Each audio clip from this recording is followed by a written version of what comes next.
সাইরাসের মতোই হাল হবে। রতন টাটাকে মেরে ফেলার হুমকি, সেই হুমকি কেই বা দিল?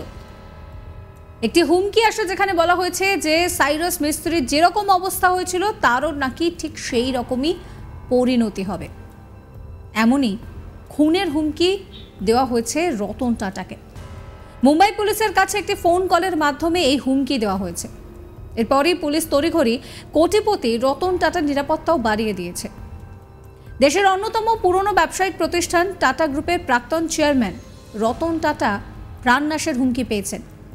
মুম্বাই পুলিশের কাছে ফোন কলের মাধ্যমে এই হুমকি দেওয়া হয়েছে। এরপরই তড়িঘড়ি তার নিরাপত্তাও বাড়ানো হয়েছে। এখন যে হুমকি দিয়েছে তার সন্ধান পাওয়া গেলেও পুলিশ তাকে গ্রেফতার করতে পারেনি। আসুন জেনে নিই যে পুরো বিষয়টা কি, কোন ব্যক্তি, কেনই বা তাকে গ্রেফতার করা গেল না। মুম্বাই পুলিশের কাছে একটি ফোন আসে। সেই কলে বলা হয় যে হুমকি দেওয়া হচ্ছে। যে ব্যক্তি হুমকি দিচ্ছেন তিনি বলেন যে রতন টাটার নিরাপত্তা বাড়াতে হবে, না হলে তার অবস্থা সাইরাস মিস্ত্রির মতোই হবে। এটি উল্লেখ্য যে টাটা সন্সের প্রাক্তন চেয়ারম্যান এবং শিল্পপতি সাইরাস মিস্ত্রি গত বছরের 4 সেপ্টেম্বর গাড়ি দুর্ঘটনায় মারা যায়। এই কল পাওয়ার পর মুম্বাই পুলিশ তদন্ত শুরু করে এবং রতন টাটার নিরাপত্তাও বাড়ানো হয়। অভিযুক্তকে ধরতে একটি বিশেষ টিমকেও দায়িত্ব দেওয়া হয়। টেলিকম অপারেটরের সাহায্যে পুলিশ ফোন করা ব্যক্তিকে খুঁজে পায়। পুলিশ জানিয়েছে যে ফোন করা ব্যক্তির সন্ধান পাওয়া গিয়েছে কর্ণাটকে, যদিও তিনি পুনের বাসিন্দা। পুলিশ তার পুনের বাসভবনে পৌঁছানোর পর জানতে পারেন যে ওই ব্যক্তি নাকি 5 দিন ধরে নিখোঁজ।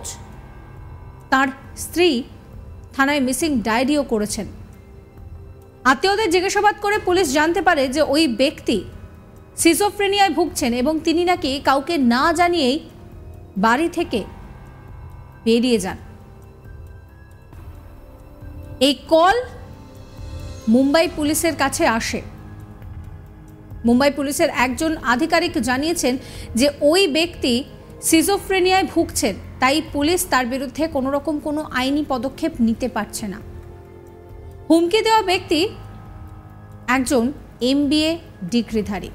পরিবারের সদস্যদের জিজ্ঞাসাবাদ করার পর পুলিশ জানিয়েছে যে ওই ব্যক্তি ফিনান্সে MBA করেছেন এবং ইঞ্জিনিয়ারিংও পড়েছেন।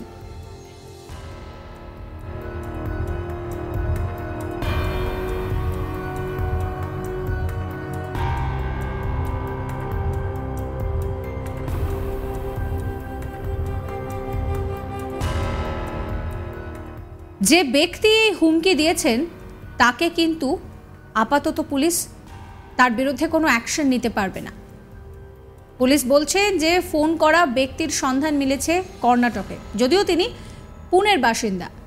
পুলিশ তার পুনের বাসভবনে পৌঁছানোর পর জানতে পারেন যে ওই ব্যক্তি নাকি 5 দিন ধরে নিখোঁজ। তার স্ত্রী থানায় মিসিং ডায়েরিও করেছেন। আত্মীয়দের জিজ্ঞাসাবাদ করে পুলিশ জানতে পেরেছেন যে ওই ব্যক্তি স্কিজোফ্রেনিয়ায় ভুগছেন এবং তিনি নাকি কাউকে না জানিয়েই এই ফোন কল করেছিলেন, যে ফোন কল সরাসরি মুম্বাই পুলিশের কন্ট্রোল রুমে চলে যায়। মুম্বাই পুলিশের একজন আধিকারিক বলছেন যে যেহেতু ওই ব্যক্তি স্কিজোফ্রেনিয়ায় ভুগছেন তাই পুলিশ তার বিরুদ্ধে কোনো রকম কোনো অ্যাকশন নিতে পারবে না। হুমকি দেওয়া ব্যক্তি তিনি MBA ডিগ্রিধারী। পরিবারের সদস্যদের জিজ্ঞাসাবাদ করার পর পুলিশ জানিয়েছে যে ব্যক্তি ফিনান্সে MBA করেছেন এবং তিনি ইঞ্জিনিয়ারিংও পড়েছেন।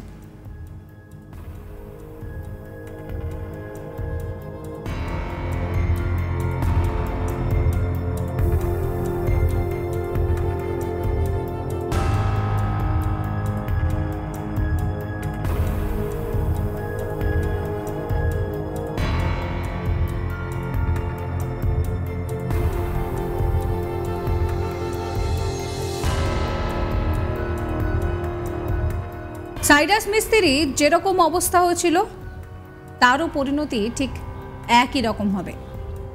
এমনই খুনের হুমকি পেলেন রতন টাটা। মুম্বাই পুলিশের কাছে ফোন কলের মাধ্যমে এই হুমকি দেওয়া হয়েছে। আর এরপরই পুলিশ তড়িঘড়ি কোটিপতি রতন টাটার নিরাপত্তা বাড়িয়ে দিয়েছে। দেশের অন্যতম পুরনো ব্যবসায়িক প্রতিষ্ঠান টাটা গ্রুপের প্রাক্তন চেয়ারম্যান রতন টাটা তিনি প্রাণনাশের হুমকি পেয়েছেন। মুম্বাই পুলিশের কাছে ফোন কলের মাধ্যমেই হুমকি দেওয়া হয়। এরপরই তড়িঘড়ি রতন টাটার সিকিউরিটি বাড়ানো হয়েছে। আর যে বিষয়টা আপনাদেরকে জানালাম, যে ব্যক্তি হুমকি দিয়েছেন তিনি যেহেতু অসুস্থ, স্কিজোফ্রেনিয়ায় ভুগছেন, তাই জন্য তার বিরুদ্ধে কোনো রকম কোনো পদক্ষেপ পুলিশ নিতে পারবে না। পুলিশের কাছে একটি ফোন কল আসে, আর সেই ফোন কলেই বলা হয়েছে যে রতন টাটার নিরাপত্তা বাড়ানোর দরকার রয়েছে, আর তা না হলে তার অবস্থা সাইরাস মিস্ত্রির মতোই হবে। সমস্ত খবরের আপডেটের জন্য আপনাদের নজর থাকুক আজ তাক বাংলায়। সাবস্ক্রাইব করবেন আজ তাক বাংলার ইউটিউব চ্যানেলকে, ফলো করতে ভুলবেন না আজ তাক বাংলার হোয়াটসঅ্যাপ চ্যানেলও।